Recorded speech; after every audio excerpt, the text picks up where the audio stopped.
Bonjour et bienvenue dans Humain, le podcast qui parle d'IA autrement. Comme à notre habitude, l'idée n'est pas de parler de techno, de la dernière révolution et pourtant il y en a plein.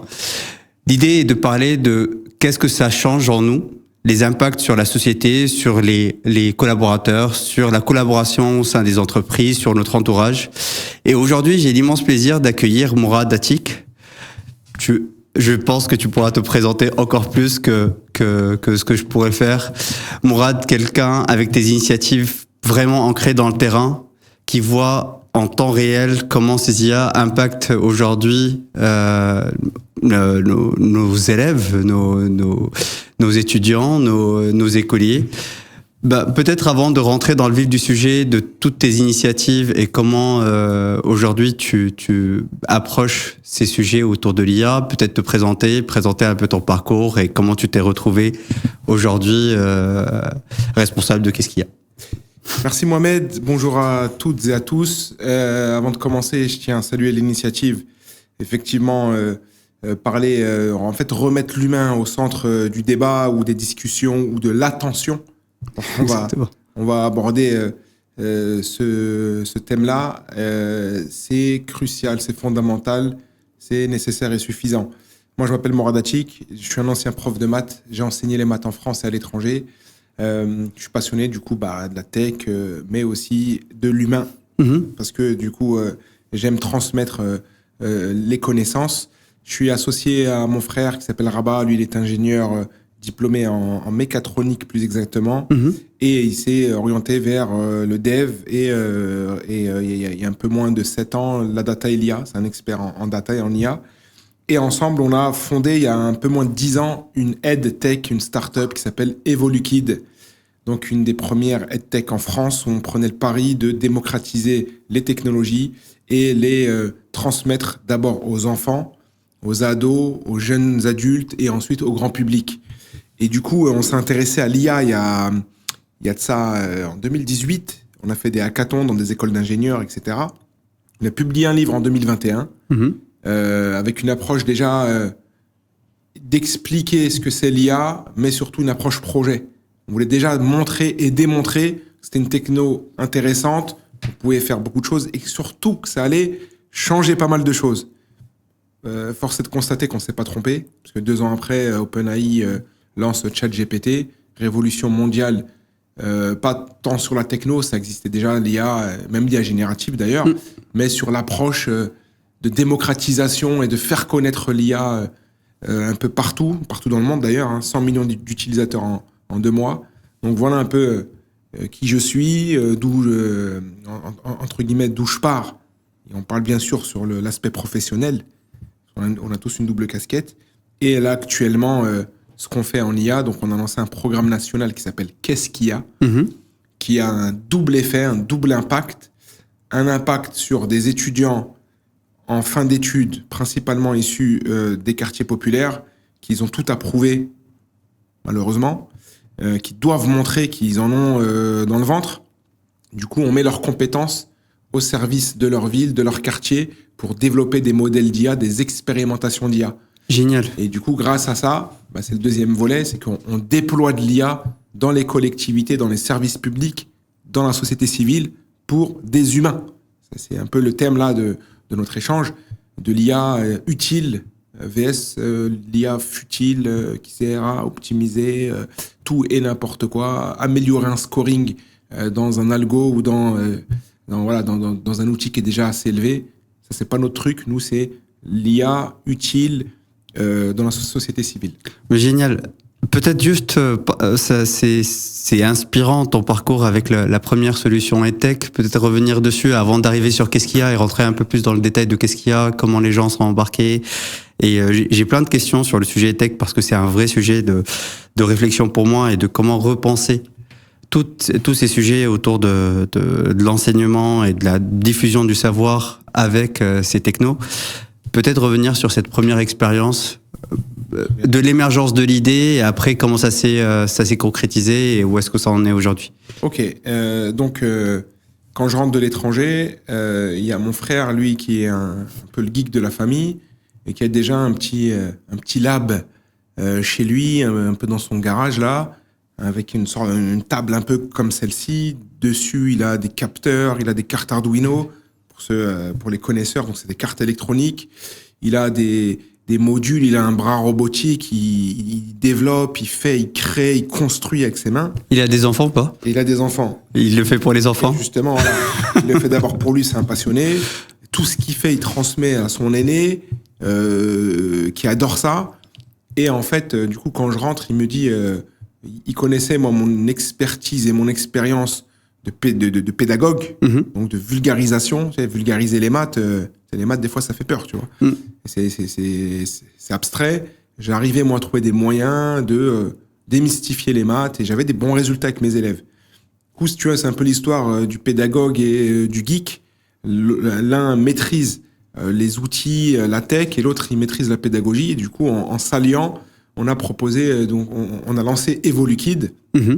Et du coup, on était 2 startups en 2015-2016 à faire des ateliers de codage pour des gamins. Apprendre à développer, à créer, à développer un jeu. Autrefois, c'était l'affaire d'étudiants en école d'ingénieur ou d'adultes. Allez, peut-être en fin de lycée. Mais là, dire pour les passionnés, c'était que les passionnés, oui. Du coup, très niché. Et là, l'idée, c'était d'ouvrir la boîte de Pandore et de dire non, la pensée informatique, c'est structurel et structurant, et elle doit être apprise par tous et de tous. Et du coup, on a lancé des initiatives globales. On a eu, par exemple, en 2017, un très beau partenariat avec la Maïf. Et on a été, nous, l'opérateur de la Maïf, dans une opération qui s'appelait Maïf Numérique Tour. On avait une sorte de grand camion, un peu comme dans C'est pas sorcier, tu vois, Fred et Jamy, là. Et tu remplaces Fred et Jamy par... Mourad et Rabais. C'est ça. Et du coup, c'était une classe immersive avec des écrans interactifs et tactiles partout, un robot humanoïde, le robot Nao, impression 3D, etc. Et à cette époque, donc on construisait ensuite des contenus sur mesure en fonction des lieux, étapes où on allait. On a quand même fait 150 villes en 3 ans. Génial. 300 000 personnes touchées, des milieux scolaires, de la primaire jusqu'au des étudiants. On a formé des élus au numérique, des professeurs, des chercheurs d'emploi. On a eu des salariés, des collaborateurs, un peu tout le monde. Et on a traité une thématique comme la cybersécurité, apprendre à coder, robotique ludique dans les milieux scolaires, l'IA. On a commencé les premiers ateliers d'IA entre 2017 et 2020 pour comprendre ce que c'est. ChatGPT n'était même pas là, non, quoi. Pas du tout. Et donc donc ça, notre métier, c'était d'aller dans les collectivités, dans les grandes entreprises pour faire des projets plus ou moins sur mesure et démystifier la tech, mais par la pratique. Génial. Learning by doing. Apprendre en manipulant des objets, une imprimante 3D, un casque VR, coder un algo, un jeu, donc Et ensuite, on thématisait nos contenus, par exemple, un projet Smart City, qui va relier de la robotique, du dev, carte électronique pour les feux rouges, robots autonomes. Donc, créer, s'amuser, en apprenant quand même les fondamentaux de la tech. Excellent. Et mais du coup, ça, c'était 2017-2018 et ça c'était 2016 à 2022. L'aspect très, si tu veux, outils numériques avec du matériel, c'est-à-dire une partie incarnée matériellement. Ensuite, on a gardé quelques projets cadres et on s'est intéressé à l'IA avec le programme Qu'est-ce qu'il y a. Et là, en début d'année, en 2025, là, on est revenu 100% en ligne et un peu hybride avec un programme qui s'appelle Crée ta startup avec l'IA, qui s'adresse uniquement aux adolescents et jeunes adultes. Et en fait, on vient aborder 2 thématiques importantes dans la construction, selon nous, de ces jeunes-là.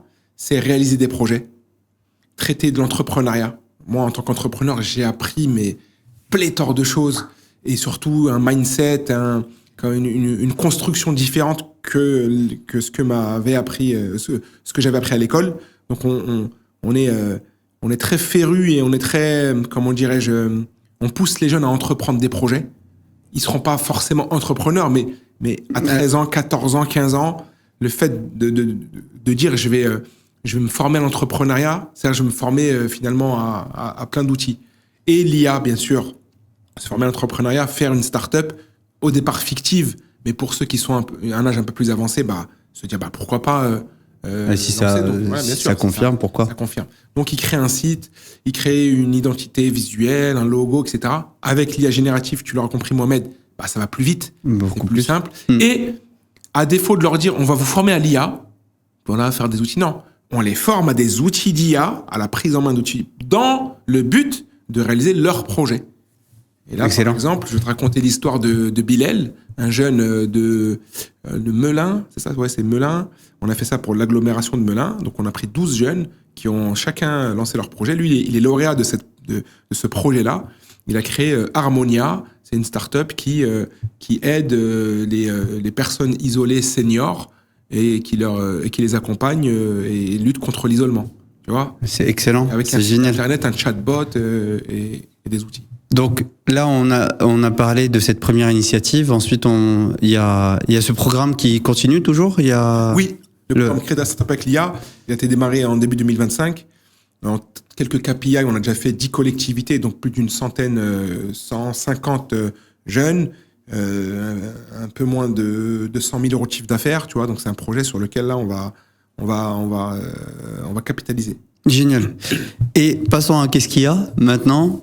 Comment ça a démarré ? C'est quoi aujourd'hui le programme ? Yes. Qu'est-ce qu'il y a dedans ? Le programme Qu'est-ce qu'il y a ? Il démarre en 2022. Je vous passe les détails, mais j'arrive à convaincre la Banque des Territoires qui lance timidement des expérimentations d'IA, des POC, du prototypage d'IA dans les territoires. Donc en 2022, déjà, même eux aussi, ils avaient un coup d'avance. La Banque des Territoires, c'est l'outil de financement des projets dans les territoires. Ils connaissent donc bien les collectivités. Ils savent qu'il y a beaucoup de data, beaucoup de données, mais que c'est pas assez exploité. Et qui dit data et données dit IA. Donc voilà. Nous, on vient et on leur propose un déploiement d'IA dans les collectivités dans un court temps et massif. Ils avaient fait 3 expérimentations en 2 ans. On leur propose de faire 21 expérimentations en 6 mois. Okay. Vous allez faire comment ? En plus, sur plusieurs territoires, de Lens à Marseille, en passant par Nantes, Rouen, la ville de Trappes, la ville de Grigny, la ville de Meaux, tu vois, ça faisait... comment vous allez vous démultiplier ? Ça va coûter hyper cher, etc. Non. Parce qu'en fait, on va dans ces territoires-là.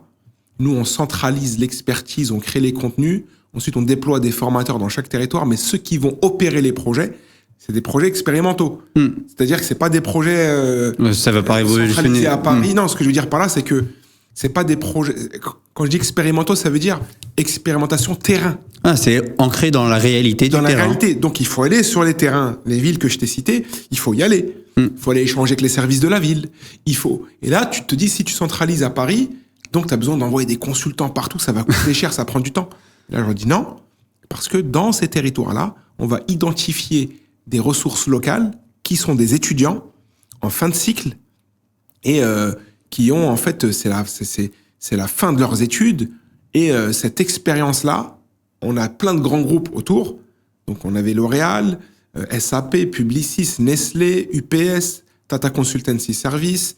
Après, ensuite, on a eu Orange, Thales, GRDF, Groupe La Poste, tu vois. Excellent. Donc, ça crée un écosystème. C'est un partenariat public-privé autour de ces jeunes-là qui vont construire des solutions d'IA choisies sur un catalogue déjà un peu préconfiguré. Et du coup, voilà, depuis 2022, on a déployé 51 expériences d'IA, donc expérimentation, donc 51 POC.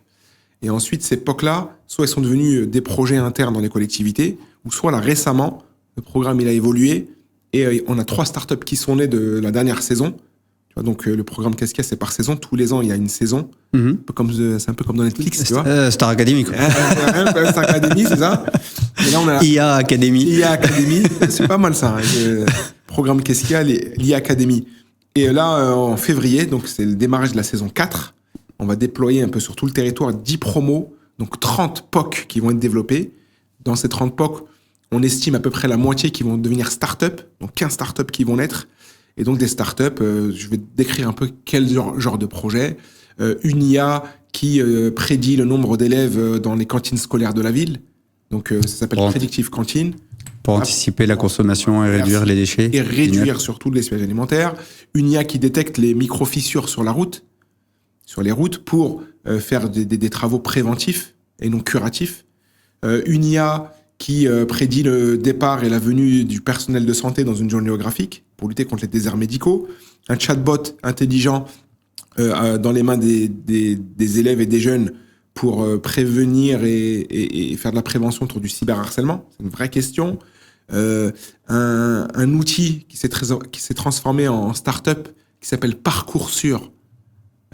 Pour faire l'autre pendant de Parcoursup. Exactement, l'orientation scolaire. Et donc, c'est une IA avec de l'IA générative qui va questionner l'élève constamment, avoir des échanges et puis aller l'amener vers plusieurs parcours.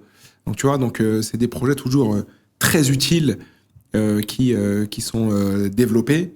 Et donc, ça permet de s'intéresser à de l'IA utile pour un utilisateur final qui est la collectivité, les services de la collectivité, le grand public, c'est-à-dire la société civile.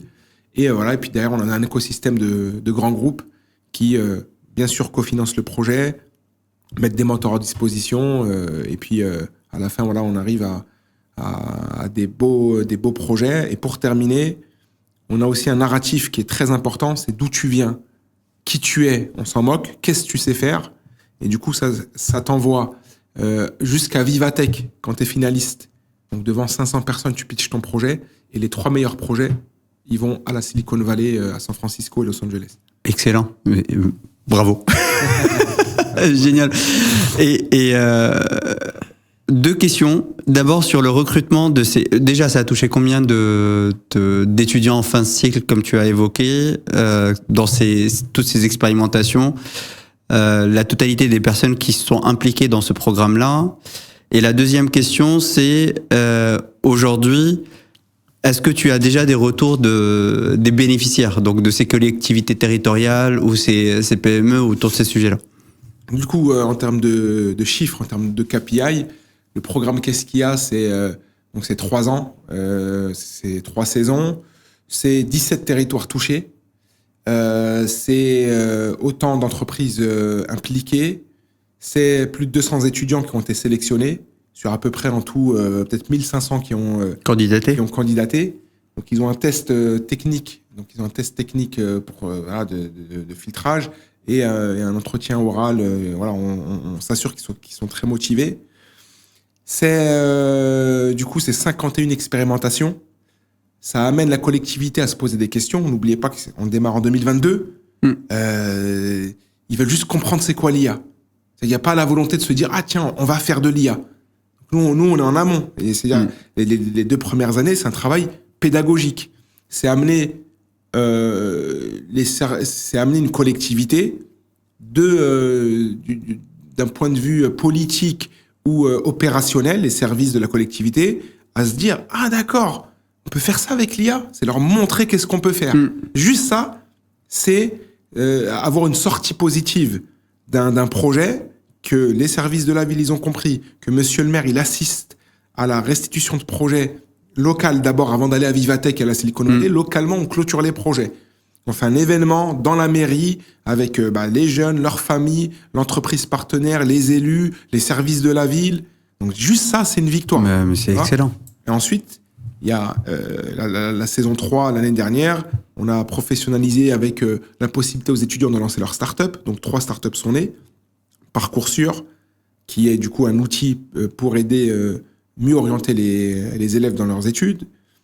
Citymood, qui est une start-up qui délivre un tableau de bord avec des agents IA pour mieux piloter les activités d'une collectivité et avoir une vision globale de ce qui se passe dans la collectivité pour mieux flécher les budgets. Et 3, une solution qui s'appelle Ninjai, qui lutte contre le harcèlement en entreprise.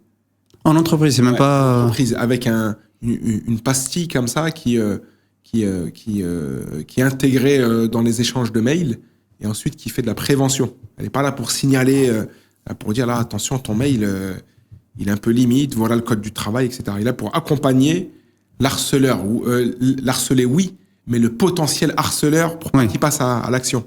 L'harceleur inconscient. L'harceleur inconscient.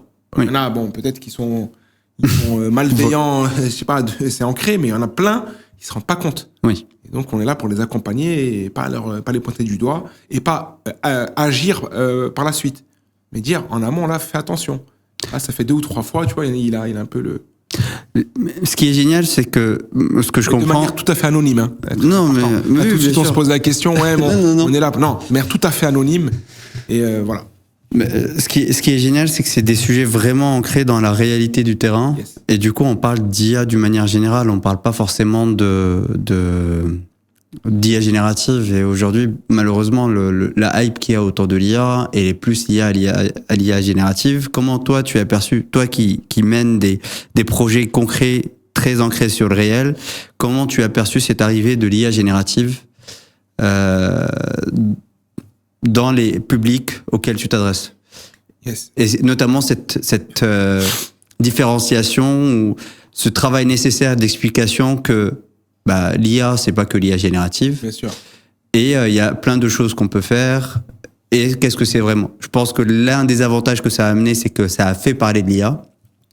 Mais l'un des inconvénients, c'est qu'il y a un travail de pédagogie nécessaire pour expliquer concrètement c'est quoi l'IA d'une manière générale et pas simplement ChatGPT ou l'IA générative. Yes. Du coup, pour moi, il faut peut-être réexpliquer à ceux qui nous écoutent où on en est et d'où on vient. L'IA dite traditionnelle, donc l'intelligence artificielle, c'est un concept qui est né dans les années 50. Très peu le savent, donc ça fait 70 ans que ça existe. Pourquoi on parle d'IA de manière massive maintenant? Il faut leur dire aussi qu'on parlait beaucoup d'IA dans les entreprises depuis à peu près 10 ans. D'accord? Les sujets de recherche, c'était les années 2000. Bon, ça a toujours existé, mais moi, mon frère, en 2005, un truc comme ça, il a fait un début de thèse sur l'IA. Mais ça, c'est encore une fois, c'était très niché. Depuis 2010, 2015, Facebook, c'est une IA. Netflix, ça existe depuis plus de 10 ans, c'est de l'IA, etc. Donc ça, c'est de l'IA traditionnelle qui a toujours existé. Du machine learning. Du machine learning, deep learning, etc. Bon, ce qui est bien avec l'IA générative, c'est que ça a ouvert la boîte de Pandore, la boîte noire, un peu réservée, ce que j'appelle l'entre-soi de l'IA. Donc ça, voilà, ça a mis un peu tout le monde, pas au même niveau, mais au courant. Il y a quelque chose. Il y a quelque chose, exactement. De comprendre que il y a des gens même qui sont un peu loin de la tech, etc. Ils comprennent c'est quoi un jeu de données, la data, IA, prédiction, etc. Ils commencent à comprendre c'est quoi le cercle de valeur de l'IA. Ça, c'est une bonne chose. Dans un principe démocratique que les gens savent ce qui se passe et voilà. J'allais dire la chose moins bien, mais il n'y a pas de moins bien. Mais par contre, effectivement, il y a un travail pédagogique à faire et surtout auprès des clients qui pensent que avec ChatGPT et puis 2-3 bricoles, on peut faire des projets de ouf. Non, ça c'est pas possible. Il faut revenir à du dev, à de l'infra. Donc là, on revient à de l'IA dite traditionnelle et après mettre une couche d'IA générative pour mieux orienter les choses. Donc voilà, il faut connaître toute la chaîne de valeur de l'IA pour bien la maîtriser. Mais effectivement, moi, ça fait partie des sujets auxquels j'ai fait personnellement face. C'est des entreprises avec lesquelles j'ai échangé où elles ont reçu quand il y a cette boîte de Pandore que tu évoques qui est arrivée et du coup, on a ouvert un peu les vannes en disant donnez-nous tous les use cases que vous avez pour travailler sur l'IA. Moi, il y a une entreprise où il y avait 800 use cases. Sur les 800 use cases, il y en avait 70% où c'était pas de l'IA générative. Ouais. Il y a des systèmes d'experts, et d'autres formats d'IA qui peuvent répondre aux besoins d'une manière beaucoup plus simple, beaucoup moins chère aussi, et d'une manière aussi, voire plus pertinente. Donc il y avait et plus éco-responsable. Et plus éco-responsable. Donc c'est ce qui est chaud dans cette révolution, c'est que c'est multidimensionnel. Il y a effectivement ce sujet d'éco-responsabilité. Il y a le sujet que tu as évoqué de la donnée, de la compréhension de données et ce que c'est une donnée propre nécessaire. Il y a la gouvernance de la donnée, il y a la cybersécurité. Et pour moi, le sujet que je pousse un peu en avant, même si tous les autres sont importants, c'est aussi l'adoption. Et l'impact de l'adoption, parce qu'on peut avoir les 4, si on n'a pas l'adoption, ça sert à rien. Et pareil, si on a l'adoption, et si on pousse l'adoption, mais qu'on n'a pas les 4 autres, on n'adopte rien. Donc, quelque part, ça peut limite générer de la frustration et du désenchantement et que ça fonctionne pas.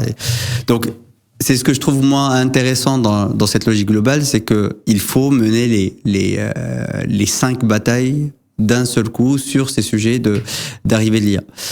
Pourquoi je pose la question de l'IA par rapport à ces sujets très très pragmatiques? Est-ce que tu vois aujourd'hui avec l'IA générative, et tu as commencé un peu à y répondre en disant que les gens pensent qu'avec un ChatGPT et 2-3 questions, ils peuvent lancer des trucs. Est-ce que au-delà de cette prise de connaissance ou de conscience de ce que c'est l'IA, est-ce que tu vois un peu des dérives sur c'est bon, avec l'IA on est capable de tout faire et ça va tout changer à la fois auprès des étudiants mais ou aussi auprès des clients, des bénéficiaires. Tous les jours. Et c'est pour ça que en fait c'est marrant parce que c'est comme moi ma petite sœur elle est médecin et c'est pareil. Elle me dit il vient avec la maladie et le diagnostic en même temps. Ouais, j'ai fait ça, mais j'ai vu sur ChatGPT, sur si. Même avant ChatGPT. Ouais, après, sur Google, je pense que j'ai ça, donnez-moi ça. Oui. Et, mon coco, c'est pas comme ça. Je vais t'ausculter. Et du coup, c'est un peu ce qu'on fait nous. Viennent, il suffit que tu as quelqu'un d'un peu éclairé qui comprend, mais vraiment de loin, et qui dit ouais, j'ai déjà regardé, c'est comme ça. Qui a lu. Du coup, voilà ma problématique, voilà mon problème, et du coup, je pense qu'il faut faire comme ça, comme ça, comme ça, comme ça. Ils viennent avec la solution. Ils viennent avec la solution. Ils viennent avec ce qu'ils pensent eux être la solution. Alors des fois, 1 fois sur 100, ça peut marcher. On dit non, on va faire un diagnostic. Du coup, nous, en amont de nos accompagnements, de nos prestations, on vend des diag IA. On fait des interviews, on essaie de comprendre l'écosystème global. Si tu veux, lui, il vient, il fait abstraction de l'univers. Des fois, soit il le maîtrise, des fois, soit même son univers à lui, il le maîtrise même pas. Mais lui, il doit faire preuve de pédagogie. S'il ne sait pas, on va l'amener à formaliser, etc. Et ensuite, nous, on rentre dans son univers pour bien comprendre. Soit vraiment, il est très bon, mais c'est rare, mais ça arrive. Hein. Il est bon, il maîtrise bien son univers. Et du coup, il avait plus ou moins raison. Ou soit, en fait, on lui montre plein d'angles morts. Il dit, mais toi, tu viens qu'une solution, mais regarde, ça, t'avais pas vu. Et ça. Et là, ton jeu de données, il est pas clean. Et en fait, tu veux qu'on fasse de l'IA, mais regarde, ton infra, en fait, là, il faut tout revoir, quoi. Tu vois, c'est comme on vient qu'une Ferrari, mais quand on ouvre le capot, le moteur, là, il est pas. Et du coup, tous les jours, pour répondre à ta question, est-ce que ça arrive où il y a des clients, des collectivités, ils pensent, faites comme avec ChatGPT et les équivalents, parce qu'il n'y a pas que ChatGPT, les IA génératives, c'est un superbe outil d'idéation. Et, tu vois, tu peux challenger, c'est un outil à cracher de l'idée, en fait, finalement. Mais les idées, il faut les vérifier, il faut vérifier les informations, il faut les challenger, et il faut vérifier surtout qu'il n'y a pas d'angle mort dans les projets. Mais excellent. Mais je suis complètement en phase. Et ce que tu viens d'expliquer, c'est ce qu'on appelle l'effet de Dunning-Kruger ou l'effet de surconfiance. C'est ceux qui savent le moins qui parlent le plus, et ceux qui savent le plus qui ont un peu de doute et qui se posent des questions sur est-ce que j'ai bien vérifié tous les angles morts, etc. Et on l'a vu dans le Covid, mais moi je le vois pareil tous les jours, rien que sur LinkedIn, mais aussi dans les discussions où les gens font ça. Tu as parlé de ton diagnostic d'IA. Est-ce que dans ton diagnostic, est-ce que c'est sur les aspects un peu techniques de l'usage, du cas d'usage, ou est-ce que c'est aussi quel sera l'impact que va avoir l'usage de cette IA sur le process lui-même? Parce que c'est un autre sujet que j'avais identifié. Je t'ai parlé des 800 cas d'usage tout à l'heure. Sur les 800 cas d'usage, il y en a 80% où on demande juste à l'IA de faire ce qu'on ferait nous en tant qu'humains, et qu'on se ferait remplacer par une IA. On pense pas vraiment dans une logique des capacités de l'IA, des capacités réelles de l'IA. Alors nous, dans notre approche, on passe par des consultants qui sont ingénieurs système. Ok. Et ils ont une double approche donc ils activent l'une ou l'autre. Soit ils font de l'architecture d'entreprise. Quand c'est un gros système, il faut voir à l'échelle de l'organisation. Là, on a une organisation internationale. Le truc, c'est un mastodonte qui veut tout révolutionner. Mais en tout cas, il veut mettre de l'IA de manière très systémique. Donc, il faut d'abord qu'on voit cette architecture en tant qu'entreprise, quoi. C'est-à-dire à l'échelle de l'entreprise. Comment ils sont organisés, combien de services, etc. Ou tu as de l'architecture système. Donc là, c'est à l'échelle d'une division. Donc la délimitation et la taille, elle dépend de ce que veut le client. Est-ce qu'il veut agir sur toute l'entreprise ou sur une unité. Bon, ça, c'est la première des choses. Ces consultants-là, ils ont toute une expertise, ils savent, ils sont, comme ils disent, j'ai un terme que j'aime beaucoup, ils sont résistants à l'ambiguïté. En général, t'as beaucoup d'ambiguïté, t'as beaucoup de flou, et ils arrivent, eux, à sortir de ça pour formaliser, et puis même le client, il dit, waouh, même moi, en interne, j'ai pas un formalisme de mon entreprise qui est assez bien mappé.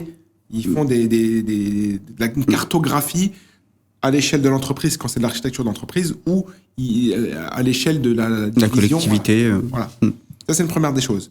Ensuite, on va doubler avec un ingénieur IA qui va, qui va sélectionner ou qui va un peu, comment dirais-je, qui va trancher, orienter sur le fait que ça demande de l'IA. Des fois, tu as des clients, ils veulent mettre de l'IA partout. Et il n'y a pas besoin.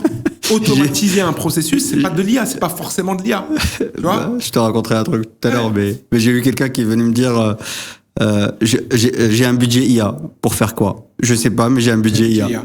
Ok, travaillons sur ton process, ce que tu fais. Mais ça, c'est pas de l'IA générative. Ben non, ton process, t'as pas besoin d'IA générative. Mais non, j'ai un budget IA générative. C'est incroyable. C'est bien, ça, on va lui faire l'IA générative. Ah, je rigole. Mais après, ça, peut-être qu'on pourrait revenir sur l'aspect un peu, pas spéculatif forcément, mais sur la hype, quoi, sur l'IA générative, ça fléchait des milliards d'investissements. Ce qui peut être une bonne chose ou pas, mais donc voilà. À la fin, un peu comme tu as dit, il y a un listing de cas d'usage potentiels, mais des cas d'usage métiers. Et si tu veux, pour la faire bref, IA, pas IA, tu vois, voilà, ça c'est IA, c'est pas IA, ça c'est pas pertinent. On valide à chaque fois avec lui. Ça va donner ça. Est-ce que c'est intéressant? Ah non, finalement, c'est plutôt dans un second temps. Donc, on priorise les cas d'usage. À la fin, là, le dernier client, tu vois, on avait sélectionné 23 cas d'usage et on va en développer que 3. Oui. Et dans l'ordre de priorité. D'abord, le premier, plus important, là, vraiment urgent, qui va pas mal lui faciliter la vie. Voilà. Et ensuite, qu'est-ce qu'on fait? Bien sûr, du ROI. Voir, j'ai investi, mais combien ça peut m'amener, l'impact écologique, l'impact sur l'humain, etc. Donc ça, c'est très important. Tu viens de faire la transition tout seul. Effectivement, dans tous tes projets-là, qu'est-ce qu'il y a, le projet startup, comment tu gères cette notion d'adoption et l'accompagnement des bénéficiaires finaux, des utilisateurs, sur la montée en compétences nécessaire pour utiliser ces IA? Ouais, ça c'est une bonne, le bon terme, adopter. Tu avais l'ex-ministre de l'IA, Clara Chapas, qui avait lancé Osons l'IA. Oui, Oser l'IA, oui. Tu vois, Oser l'IA, Osons l'IA. Donc bon, ok. Moi, je pensais déjà que c'était un petit peu, comment dirais-je, fallait oser déjà il y a 2 ans, en fait. On n'était même pas là. Là, il faut adopter. Donc de Osons l'IA, là, adoptons l'IA, et après même, doptons l'IA. Oui. Sans le A. Et après, il faut adopter, il faut maîtriser, faut que l'humain, il ait la main là-dessus. Du coup, pour moi, il faut, en plus d'ingénieurs techniques, etc., il faut des consultants en conduite du changement. Parce qu'en fait, le fait d'adopter l'outil, c'est un mindset. Il faut déconstruire des choses, etc. Il y a encore de la résistance. La question, elle n'est même plus osons l'IA, tu vois. Elle est dans l'IA, elle est là, c'est sûr. Il faut bien le faire. Et du coup, quand t'as dans des réunions, quelqu'un qui te dit ouais, mais quand même, l'IA, c'est dangereux, tout ça et tout. On n'en est plus là. L'IA, elle est là. Tout est dangereux dans la technologie, dans une voiture est dangereuse. C'est des débats, tu perds du temps. Par contre, l'idée, c'est pour que ce soit pas dangereux. En fait, peut-être que des fois, c'est mal formulé. Les craintes, elles sont légitimes, mais c'est mal formulé. On n'en est pas dans c'est dangereux ou pas. On est parce que lui, quand il dit c'est dangereux, il est en train de dire non, moi, je veux pas d'IA. Dans l'entreprise, elle va mourir si tu mets pas d'IA. Oui. Tu t'accélères pas certains processus. Donc déjà, pour répondre dans un premier temps à ta question, il faut travailler vraiment sur les mentalités, sur les consciences. Comment Moi, à partir de 2026, en personne, le CEO de Keskia Consulting, je vais lancer une série de conférences. Ok. Un peu à ma sauce à moi, donc dans les entreprises, pas une conférence, on va dire dite orale, et puis avec du blabla, mais c'est des conférences immersives, démonstratives, qui t'a amené des outils sur scène, des robots, discuter avec un agent.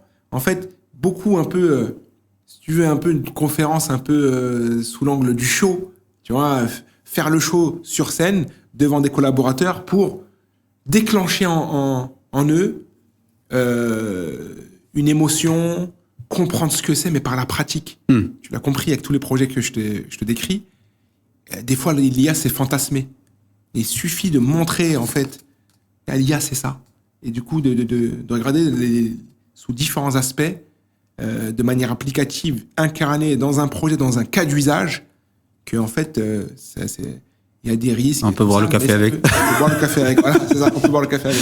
Mais tu vois, sous l'aspect agentique de l'IA, sous l'aspect conversationnel, sous l'aspect CRM, sous l'aspect robotique. Là, il y a l'IA robotique qui arrive. Ça va aussi changer pas mal de choses. Et ce qui nous intéresse, nous, c'est de se dire la question fondamentale, comment l'IA vient augmenter un métier et pas le remplacer. Comment elle vient traiter des situations, comment elle vient améliorer des situations pénibles pour un collaborateur, répétitives, ennuyantes, etc., pour qu'on puisse laisser le collaborateur dans des tâches cognitives intéressantes. Mais ça, par exemple, ça fait partie des sujets que je traite et sur lesquels j'essaye de communiquer. On parlera des conférences, il y a peut-être des choses à faire ensemble. Ça aussi, pour moi, c'est un autre mythe qui a été créé. C'est on va pouvoir se libérer le temps ou se consacrer aux tâches à forte valeur ajoutée. Cognitivement, on n'est pas capable d'être à forte valeur ajoutée tout le temps. En fait, les tâches à faible valeur ajoutée permettent aussi de structurer la réflexion, d'ancrer les apprentissages. Et du coup, il faudrait que je retrouve l'étude exacte pour avoir les vraies proportions. Mais la capacité humaine à rester dans une haute intensité cognitive est très limitée. Et il faut des temps pour que cette intensité cognitive soit bénéfique par la suite, parce que sinon on va cramer la CPU si on parle dans un langage machine. Donc il y a cette dimension là. Et pourquoi je te pose moi la question de l'adoption, c'est je trouve excellent ce que tu as fait sur l'IA, et limite j'ai envie de m'en inspirer pour faire la même chose sur comprendre ce que nous sommes nous en tant qu'humains, comment nous fonctionnons. C'est quoi, tu as parlé très rapidement des émotions, c'est quoi, comment les émotions réagissent ou agissent vis-à-vis de ce qu'on regarde. Tu as parlé de la peur de l'IA, c'est une émotion. Bien sûr. Qui est ancrée, qui est là. Et même les G.I. Joe, quand ils disent, déjà les militaires, ils disent pas que j'ai pas peur. En fait, ils travaillent sur la réduction du temps de réaction à la peur. Ils ont peur, et il faut qu'ils aient peur, mais c'est le temps de réaction à peur qui est réduit. Donc il y a cette dimension émotionnelle. Ensuite, il y a tous les raccourcis cognitifs qu'on fait. On a évoqué tout à l'heure le Dunning-Kruger, etc. Et derrière, tous les mécanismes mentaux qui se mettent en place. Les biais cognitifs, il y en a 250, et qui se mettent en place soit en parallèle, soit en même temps, soit en séquentiel. Et après, il y a tous les mécanismes mentaux. Comment on apprend, comment on mémorise, comment on crée du lien. comment on construit une croyance à partir de l'IA. Tu as évoqué tout à l'heure des sujets, des fantasmes, etc. C'est des croyances parfois irrationnelles par rapport à l'IA. Et je pense que par rapport à cette techno, et tu parlais tout à l'heure de ramener l'IA sur de l'humain, peut-être comprendre aussi ce que c'est l'humain et comment nous fonctionnons. Et pour moi, c'est un peu le combat, mon cheval de bataille avec ce podcast, ce média d'une manière générale, c'est de recentrer le sujet sur l'humain d'abord. Mais si on veut faire de l'IA humaine, comprenons ce que c'est l'humain. Et après, on adapte l'IA à notre humanité. Et permettre aux gens de comprendre ce qu'ils sont, ce qu'ils ont envie de garder, ce qu'ils ont envie de déléguer. Et je pourrais arrêter un peu et te poser la question, parce qu'il y a cette notion d'évolution de compétences par rapport à tout ce que tu dis aujourd'hui.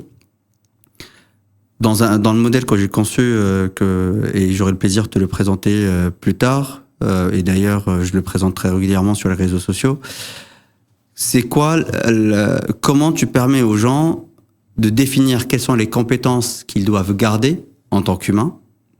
Mais ça veut dire, une fois qu'ils les ont définies, ça veut dire qu'il y a un process de maintien de ces compétences pour savoir être tout le temps au bon niveau de ces compétences-là. Et comment on s'assure de la transférabilité de ces compétences, de l'héritage, comment je suis capable de l'apprendre, et tu as été prof, de permettre de le transmettre à d'autres personnes, de le garder et eux-mêmes le transmettre. Et du coup, une fois qu'on a défini cette compétence, on délègue, on sait ce qu'on délègue à la machine. Est-ce que c'est des sujets pour toi sur cette notion de gestion de compétences? Par exemple, juste, tu as évoqué, si je reprends l'exemple de la détection des craquements sur la route ou du Parcoursup, du parcours sûr. Comment permettre aux gens de maintenir un bon niveau de compétence par rapport à ce qu'ils doivent faire dans le sujet, si jamais du jour au lendemain, ils se retrouvent dans une situation où elle est pas dispo, ou qu'ils doivent quelque part incarner ce que dit l'IA. C'est des très bonnes questions, Mohamed. J'ai fait beaucoup de podcasts, beaucoup d'interventions, et rarement, ça arrive quelques fois, mais c'est très rare qu'on aborde ces sujets-là. Et toi, en faire un podcast dédié, tu as l'air d'être bien calé sur le sujet. En tout cas, tu mets un coup de pied dans la fourmilière pour que ce soit mieux traité. Je pense que c'est fondamental. Là, je t'écoute depuis 5 minutes. Là, je me dis, waouh, c'est vrai qu'on s'y intéresse pas énormément en profondeur, en fait, la psychologie humaine, la sociologie, l'être humain d'abord dans son individualité, mais comment, en fait, il est associé aux autres humains, les interactions, et on devrait de plus en plus intégrer ces composantes dans tous ces sujets-là. Mais avec plaisir pour collaborer avec ce qu'il y a pour vraiment, les intégrer. Franchement, c'est quitte à en faire un cas d'usage. Donc, je vais quand même essayer de te répondre. J'étais invité à l'Élysée en face de Monsieur le Président de la République, en petit comité, et on a parlé de démocratie et à l'ère des réseaux sociaux. C'est un vrai sujet avec l'IA et les municipales 2026, les présidentielles 2027. Oui. Bon, on m'attendait sous une casquette plutôt IA, algorithme et compagnie, et j'ai voulu parler de 2 sujets très importants pour moi. D'abord, la justice sociale. Tu ne parles pas de démocratie quand tu n'as pas de justice sociale. Il faut faire très attention de maintenir en fait ça. Et 2, j'ai voulu vraiment faire passer un message au président, il y avait le ministre de l'Éducation, etc., qu'il fallait investir massivement dans l'éducation.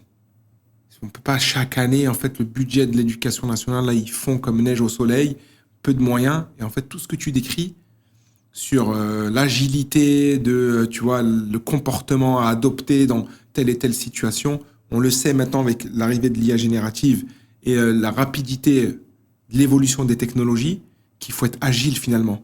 Il faut activer là, chez l'humain son adaptabilité. L'humain s'est toujours adapté depuis la nuit des temps jusqu'à maintenant. Sauf qu'avant, l'humain avait le temps. C'était sur des échelles longues. Là, il doit être un peu plus agile, plus adaptable. Oui. Et le prisme dans lequel je vois un peu l'éducation nationale, c'est, en tout cas, surtout en France, c'est un peu trop répétitif, un peu trop, tu vois, Non, mais malheureusement, en France, on chute dans les classements OCDE sur tous les sujets, PISA, etc. Donc, une des solutions, c'est travailler à la source. Là, je reprends ma casquette de professeur, tu vois, ce qu'on a fondé chez EvoluKid. Et du coup, ces questions-là, pour te répondre, avant que même ça arrive en entreprise, je pense que la culture de l'agilité, l'adaptabilité, elle doit vraiment, vraiment être de plus en plus ancrée dans le collaborateur de demain. Se dire, bon, tout ce que tu vas apprendre, ça va être obsolète dans quelques années, voire quelques mois. Mais c'est pas grave, parce que tu es adaptable dans ta formation, ton cursus, à l'université, en école d'ingé, au lycée, au collège. C'est toujours ce que tu as fait. Tu as fait plein de projets où il fallait s'adapter. Moi, j'ai le programme Qu'est-ce qu'il y a ? On lance là une autre initiative, peut-être faudra qu'on en parle, le Hub IA 93. C'est un lieu totem, 4 étages dédiés à l'IA en Seine-Saint-Denis. Génial. On a une feuille de route, mais par contre, il faut s'adapter. L'entrepreneur, il sait bien faire ça. C'est pour ça que je te parlais du programme Crée ta startup avec l'IA pour les ados, parce que quand tu lances un projet, tu es toujours obligé de t'adapter. Je pense franchement, une des compétences clés et fondamentales, c'est de travailler l'agilité et l'adaptabilité chez le collaborateur de demain. Au-delà des couches techniques. Mais le mindset, un peu, tu sais, comme le commandant, les commandos là, que tu me décrivais, là, les GI, les je sais pas quoi, et ils apprennent à gérer des contraintes, le stress, etc. Je suis pas en train de dire qu'il faut stresser. Non, au contraire. Mais lui dire, les former à l'échec. C'est pas grave. Si on n'y arrive pas, d'accord, mais quel enseignement on en tire pour mieux faire?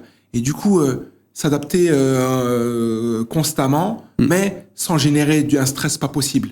J'ai pas la solution, mais pour moi, c'est par la mise en place de projets, on devrait, ça c'est une des solutions, dans la formation de collaborateur, dans sa vie dans l'entreprise, le mettre dans une dynamique de side project, intra-entreprise, extra-entreprise, et le faire, le mettre dans cette dynamique. Ça fait partie quasiment de la porte d'entrée du modèle. C'est ce que j'ai évoqué dans l'article qui a été publié la semaine dernière sur Humain. C'est cette évolution de mentalité, et c'est ce que tu évoques clairement avec cette agilité. Il faut réapprendre à apprendre et limite déconstruire l'approche ou les représentations qu'on a dans l'apprentissage, parce que moi, ce que je dis, et j'essaie de le répéter, c'est que avec ces outils-là et de la manière dans laquelle ils sont en train d'arriver et de se mettre en place pour durer, le plus important, ça sera plus ce que tu sais, mais ce que tu es capable d'en faire. Et comment on change la mentalité des gens sur cette notion de réapprendre à apprendre. Et peut-être que ce que j'ai appris là ces 3 mois ne me servira plus après, parce que il y a déjà autre chose qui fait mieux, fait différemment, qui fait bien. On est dans cette phase-là. Est-ce que, et il y a plusieurs scénarios, est-ce que ça va ralentir et on va revenir sur un rythme un peu plus doux, un peu plus humain? Est-ce que on va continuer dans cette course? Au bout d'un moment, je pense qu'on va suffoquer aussi en termes de capacité. Mais ce changement de mentalité qui repense notre façon de travailler, qui repense notre rapport à la machine, mais aussi le rapport aux autres, fait partie des premiers éléments qu'il faut que j'intègre dans le modèle. Et derrière, tu m'as fait penser à quelque chose, c'est un autre sujet que moi je trouve qu'on traite pas assez, et limite je te poserai la question en tant que chef d'entreprise, c'est l'outillage des managers à manager dans un écosystème hybride. Est-ce que aujourd'hui les managers sont prêts à gérer des écosystèmes où ils vont avoir des agents humains, des agents machines, à ne pas machiniser les humains, à ne pas humaniser les machines. Et du coup, est-ce qu'ils sont outillés aujourd'hui pour traiter cette complexité du management demain, quoi? Je pense pas. Je pense pas aussi. Je pense pas. Là, ce que tu me décris là, je pense pas, c'est pas grave. Et je vais te répondre de manière plus générale. Ce qui se passe là, il faut pas oublier que ça fait que 3 ans en fait. Il y a une grosse arrivée d'outils massifs sur le terrain, plein de startups, plein d'outils. On est à une bonne centaine de milliers d'IA génératives dans tous les sens, des connus, des moins connus, des européennes, des américaines, des asiatiques, etc. Moi, je pense que ça va se réguler. Et je pense que... J'espère. Encore une fois, l'histoire de l'humanité l'a prouvé. On va s'adapter. On va s'adapter, on va faire le tri, le lien. Il faut quand même une volonté aussi politique pour prendre aussi le sujet, pas en étouffant, pas en ouvrant les vannes. J'ai eu Pierre-Alain Raffon au podcast il y a 2 semaines. Donc oui, cette dimension politique. Il a une double casquette. Oui. Il a une casquette politique, mais il a une casquette tech. Il faut des personnes comme lui. Pierre-Alain, si tu nous entends. Donc c'est vraiment les bonnes personnes qui ont une double connaissance. Et en plus, c'est quelqu'un qui vient des territoires. Tu vois, il comprend aussi. Il n'est pas déconnecté. Il ne faut pas des gens hors sol. Il y a des gens qui ont le pouvoir, si je puis dire, mais qui sont hors sol, sont déconnectés. Tu poses la question à combien coûte la baguette, il va te dire 7 €. Il ne comprend pas le monde réel. Ça, c'est un problème. Donc, il faut un peu des personnes comme ça pour prendre des décisions. Donc, ce que je voulais dire, c'est que ça fait que 3 ans que si tu veux, il y a tout cette effervescence technologique, même si les technos existent depuis longtemps, mais on va s'adapter, prendre les bonnes décisions. Moi, je suis confiant. Ah, c'est sûr.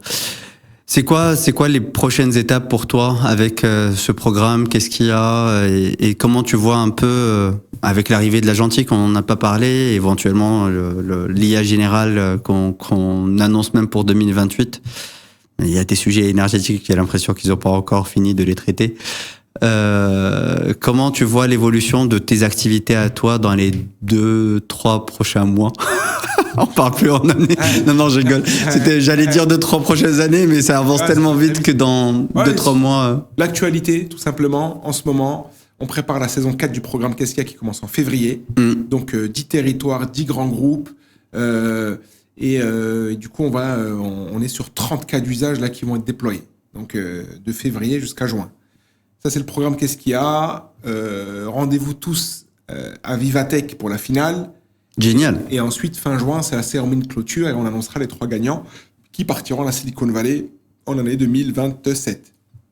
Ensuite, on est sur... Mais quand ils partent à la Silicon Valley, c'est pour faire quoi? Pas Silicon Valley, c'est une Learning Expedition où à la fois ils assistent à des masterclass avec les grands noms de l'IA. Donc on a comment dirais-je... c'est marrant, l'année dernière, en janvier 2025, on a eu toute la stratégie Microsoft... et même du GAFAM sur le déploiement de l'IA agentique. Ok. Donc on savait un peu plus ou moins qu'est-ce qu'il veut, qu'est-ce qui allait se passer. Il est très transparent d'ailleurs. Hein. Tu vois, donc voilà, là, en janvier il se passera ça. La fin du mois on lance ça. En mars on lance cet outil-là, etc. Donc tu vois, on va un peu au cœur du réacteur pour se connecter. Ces jeunes-là, c'est encore une fois, on parle de mindset, on parle d'humain. Quand tu es un jeune qui a grandi à Trappes ou à Nanterre ou à Grigny, au début, tu pitches ton projet, tu le présentes dans ta ville devant 300 personnes. Ou à Gennevilliers, d'ailleurs, les lauréats qu'on amène en janvier on part là, c'est des jeunes de Gennevilliers, c'est la start-up Ninjai. Okay. 350 personnes dans la salle municipale avec le board de Thalès, tous les parents, les élus, le maire de la ville. Ensuite, tu pitches à Vivatech, tu avais 600, peut-être 550 personnes. Ensuite, là, tu vas à la Silicon Valley, donc ça, c'est important. C'est excellent. En termes de narratif, quand on parle d'humain, c'est des messages très importants, peu importe d'où tu viens, qui tu es, regarde jusqu'à où tu peux aller. Et ensuite, ils ont une start-up, on va voir des VC, on va voir des fonds d'investissement, donc ils vont, c'est un mélange entre ces 3 axes-là. Et du coup, le deuxième aspect là, de notre actualité, c'est le Hub IA 93 à Aulnay-sous-Bois, 4 étages, donc avec une double mission, faire résonner les entreprises, que ce soit les grandes entreprises. On a des partenaires comme Orange, JRDF, ADP, on en a qui sont en cours là pour rejoindre l'aventure, et les réunir et hybrider les initiatives. C'est parce que les grands groupes, des fois, ils agissent en silo. Dans leur coordonnage, et c'est ce que je fais réellement. Ouais. Là, il y a un lieu totem, venir un peu mettre des personnes comme toi de toutes les entreprises pour réfléchir à mutualiser un peu les forces, les financements, etc. Mais malheureusement, c'est ce qu'on fait pas assez, et ça fait partie. Rejoindre Mohamed. Avec plaisir, Vraiment. Avec plaisir, parce que c'est des sujets pour moi de société qui n'ont aucun intérêt à être gérés en silo dans son couloir de nage. Ça touche tellement tout le monde et ça va toucher tellement de secteurs dans la société qu'il faut vraiment qu'on se mette ensemble et d'avoir des espaces de partage comme ça pour le faire. Tu as parlé de co-innovation ou de un espace totem où tout le monde se met d'accord ou réfléchit ensemble à comment ça se déploie.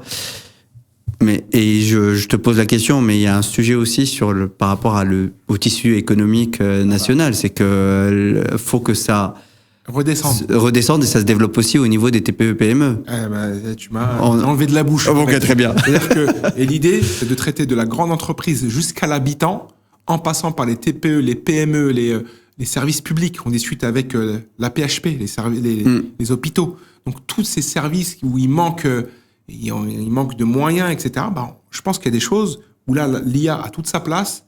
On peut mutualiser des initiatives, des budgets pour aller traiter des problématiques là qui vont résoudre et faciliter la vie de milliers ou de millions d'habitants. Donc tu vois, mais en consortium, grand groupe, mais co-construit avec des TPE, des PME.